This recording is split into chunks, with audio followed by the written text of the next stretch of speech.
explain about contraceptive methods. We are going to go by the category of natural methods, barrier methods, chemical methods, and then surgical methods. So for the first method, we are going for the natural method. The first method will be the rhythm method. Rhythm method is actually for female, where the female has to know about her menstrual cycle very surely. Means that she has to know when is her ovulation occur, so that she can avoid having sexual intercourse during that period. And then second is temperature method.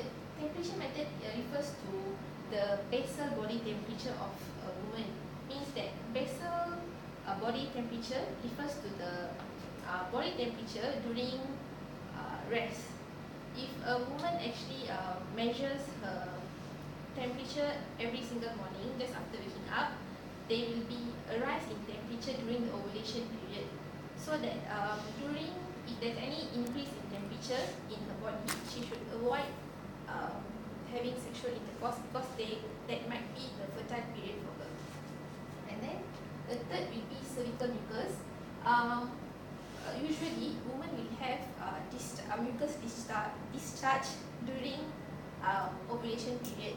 So during ovulation period, like, they have extra discharge from their vagina. So during that period, they should avoid having sexual intercourse. But they have to take note that sometimes infection will also cause mucus discharge. So they have to be very sure that that particular discharge is referring to their symptoms of ovulation. So the fourth method will be lactational amenorrhea. This method applies to breastfeeding mothers, because during lactation there are certain hormones that suppresses ovulation process. So when they are breastfeeding, they won't have ovulation, and eventually there's no chance of pregnancy. But this applies. This is most effective for the first 6 months of breastfeeding. And then coitus interruptus actually refers to withdrawal method, where it will be used by the male, where they will have sexual intercourse, but then the male will pull out his penis before ejaculation happens. It's quite risky, but then the male has to be sure that when he have to remove his penis before the ejaculation happens, and it's also about his self-control. The last method in natural method is actually abstinence, which is the safest method, which involves both male and female, when they just don't have any sexual intercourse. So when we look at natural methods are actually affordable and effective, but it's quite risky, because you have to be very sure of your body symptoms. You can only use that when you are really 100% sure about your body conditions and hormone reaction in the body. Okay. So the second method will be the barrier methods. Barrier methods actually refers to the method that blocks sperm from fertilizing the egg. So here we have diaphragm, which is for female, and then here will be cervical cap for female as well. Both of these will be used with the spermicidal. Spermicidal is a jelly type of cream, which is used with both of these materials to kill the sperms. So what happens is that diaphragm and cervical cap actually blocks, but then spermicidal kills the sperm. The difference between diaphragm and cervical cap is that diaphragm is bigger in diameter, while cervical cap is smaller in diameter.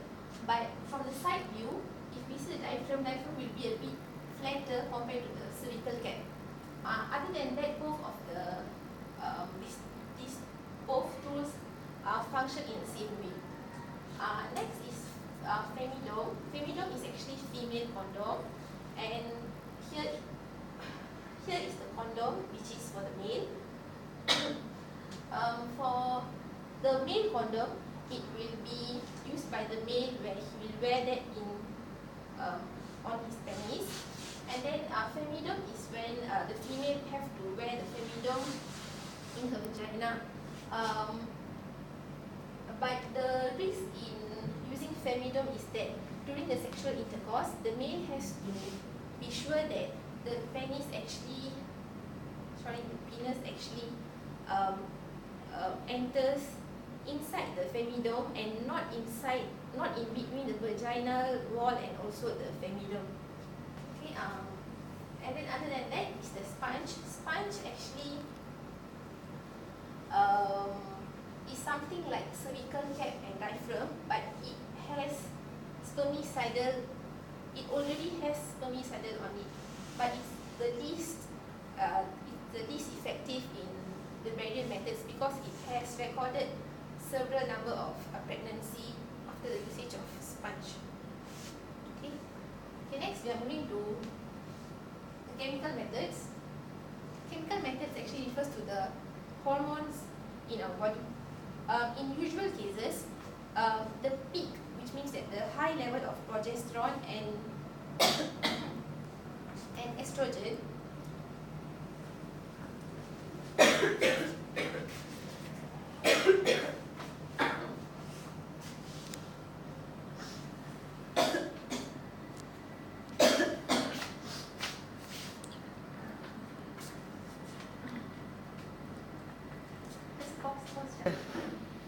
Okay, next is chemical method. Chemical method actually refers to hormones. In usual cases, the peak of progesterone and estrogen will cause ovulation. Means that high level of progesterone and estrogen will cause ovulation. But in chemical methods, the methods contains the hormone, but the method will actually maintain the level of hormones so that the level of progesterone and estrogen will be at low and ovulation doesn't occur. So for contraceptive pills, there are two types of hormones related, progesterone and estrogen. There are several types of pills actually. The first pill will be the one that has the combination of progesterone and estrogen.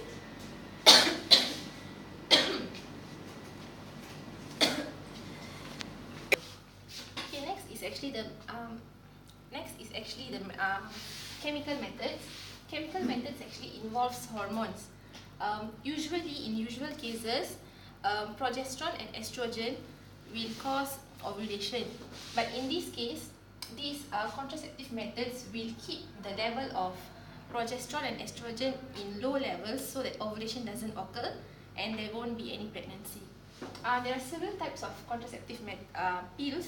The first one is the one that has the combination of progesterone and estrogen, and another one is the one that has only progesterone. And another type of contraceptive pills is the morning after pills. Morning after pills is the pill that a woman can take after her sexual intercourse. Means that few hours after the sexual intercourse, in case she forgot to take the contraceptive pills before that, she can still take the morning after pills after her sexual intercourse. Spermicidal, as I mentioned earlier, it will be used together with diaphragm and cervical cap because spermicidal alone does not work. So we have to use this with other tools as well. Spermicidal actually kills the sperms. And then next we have skin patch and also vaginal ring. Both of these methods actually applies for female. Skin patch is a patch that a female has to paste on her skin, might be on her upper arm or behind her shoulders, belly, or also her back. And vaginal ring actually functions just like diaphragm. The female has to place the vaginal ring inside her cervix, inside her vagina. These two tools will release hormones to slow down the production of hormones.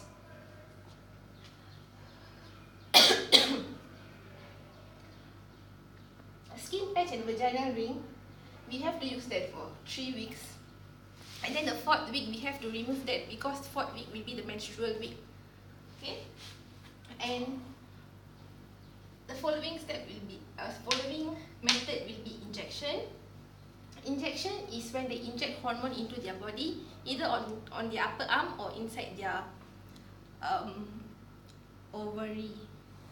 Okay, and then implant is they will insert a stick which has hormone. Eventually, the hormone will diffuse into their bloodstream, and the hormone will eventually reduce the concentration. Yeah. Okay, implant is the method where they will insert a stick which has hormone, and eventually that hormone will diffuse into the body, into the bloodstream, and prevent ovulation.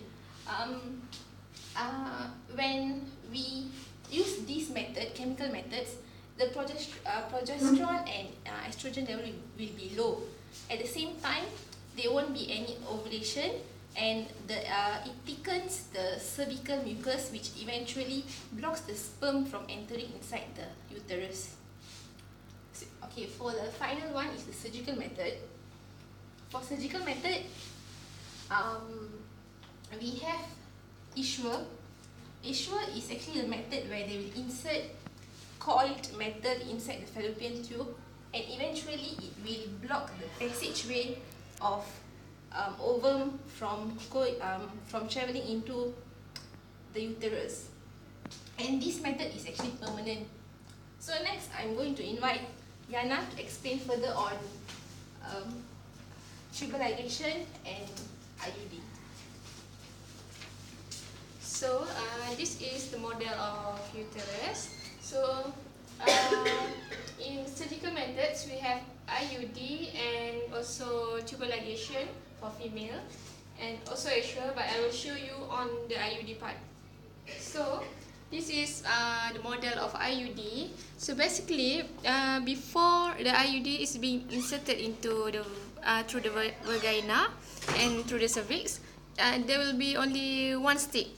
So then, once it already been inserted, there will be one structure here that can push and makes these two sticks out from the main stick. So then they will stay here, and this IUD can last for. It's actually temporary. Okay. Okay, so IUD is a temporary method to prevent pregnancy. So once that particular person decide wants to pregnant again, so she can put out the IUD, and then she has the chance to get pregnant again. So this is the location of the IUD will be in the uterus.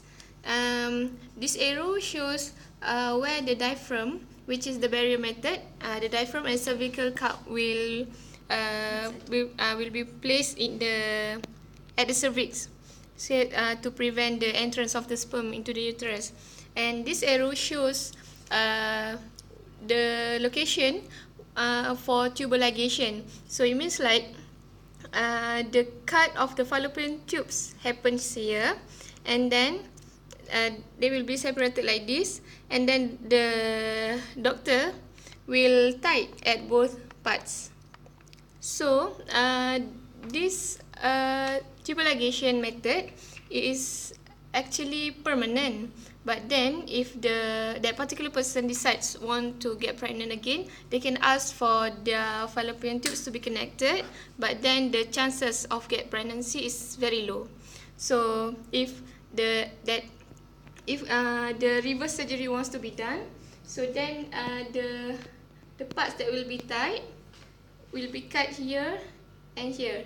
So this means that the fallopian tubes will be shorter if reverse surgery is being done. So, but yeah, that can be the chances that there will be chances for that female to get pregnant again. Yeah. Next, we are going to see vasectomy. Vasectomy is actually just the same like tubal ligation, but it's for male, where the vas efferents will be disconnected, means they will cut, so that sperm can't fertilize the ovum. Same as tubal ligation, there's also reverse method for vasectomy, but it's still 50-50%. There's chance of getting pregnant, but at the same time, there's chance for failure as well. So, that's all.